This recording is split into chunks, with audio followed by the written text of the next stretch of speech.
Shalom, everybody. So, unfortunately, some of the things I've been warning about for years is right now happening at warp speed. I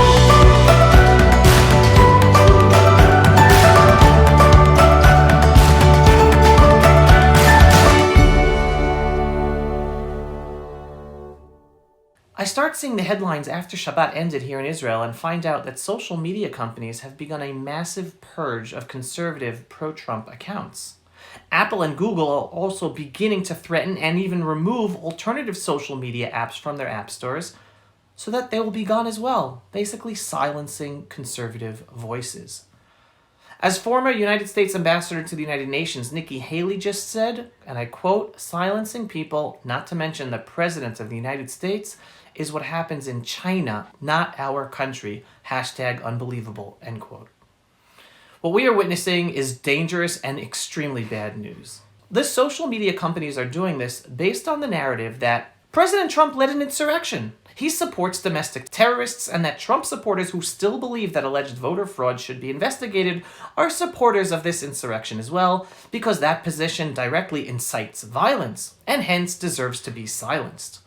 However, that narrative is one big lie, even though it is now the narrative being fed to us across establishment media platforms.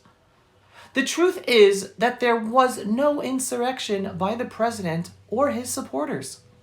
There were people who entered the Capitol building illegally, whether they were Antifa and or Trump supporters, and anyone who did anything illegal in that entrance of the Capitol building should be punished. Obviously, anyone who used violence. But that was no insurrection. Nothing good could have come out of that act for President Trump. Nothing. Not the fall of the government, not the overturning of an election, not the stopping of a vote, nothing. Just bad headlines, unnecessary violence, and vandalism with no positive outcome. Storming a building with the United States flags and taking selfies and pictures in the building is a surefire way to fail to overthrow a government. And any person, right or left, who used violence during that act was an idiot and should be punished. In actuality, President Trump was the one most hurt by what happened. Congressmen and senators were finally going to hear and see evidence and discuss the contested elections for hours and hours, if not days, according to the Constitution. That process was stopped because of what happened. The final opportunity afforded to the president, according to the Constitution, in order to contest the elections was taken away from him and all his supporters. Does it really make sense that President Trump would support such a stupid act of insurrection that would only hurt him and stop his final opportunity to contest the elections? Others had an interest to stop the process of going through evidence of potential election fraud, not President Trump. No, he had no reason to support such a stupid act, and he didn't. But that is not the story we are being told by establishment media. We are being told that President Trump led an insurrection, that he supports domestic terrorism, and that his supporters are all domestic terrorists and hence deserve to be silenced. I personally have had people commenting on my posts and videos that I'm a supporter of domestic terrorism because of my messages. What we are witnessing is a massive delegitimization campaign of all Trump supporters, half or more than half of America. This brings back memories from 1995 of the despicable campaign to delegitimize the whole right-wing religious community in Israel following the assassination of former Israeli Prime Minister Yitzhak Rabin. That campaign lasted for years. The whole right-wing religious community in Israel was blamed for that assassination. That is exactly what is happening in America today. All conservative Trump supporters are being blamed for the act of a few. Except today, the media world is that much more powerful with the ease social media companies have to shut people up and shut them down. More and more accounts are being shut down by the minute.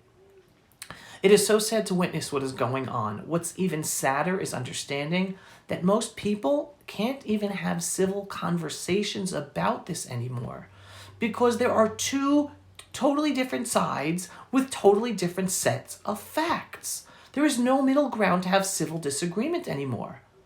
Like I said before the elections, those who still believe establishment media and their narratives voted for Joe Biden. Those who no longer believe establishment media voted for President Trump.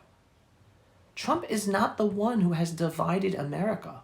The establishment media and social media companies that have spread lies for 4 years, calling Trump a racist, an anti-Semite, Hitler, etc., etc., etc., they are the ones that have divided America based on all those lies. And for those who still insult me for worshiping President Trump, again, let me make this clear. I worship no man. I worship God alone. This is not about Trump. All this is much bigger than Trump the man or the president. This is about an ideological agenda that wants to shut down all dissent. President Trump just happens to be the one leader with the fortitude and leadership to stand up to it. Hence, my voice in support of his agenda to take it on. And as I always say, we are dealing with the exact same ideological agenda here in Israel. And that is a second reason why I am so vocal about it, connecting the two and our two countries. As I wrote in my last post on Facebook, everything is for the best, folks. Hold on to your faith. Be the best person you can be. Keep on standing up for the truth. And don't get discouraged. Everything will be okay.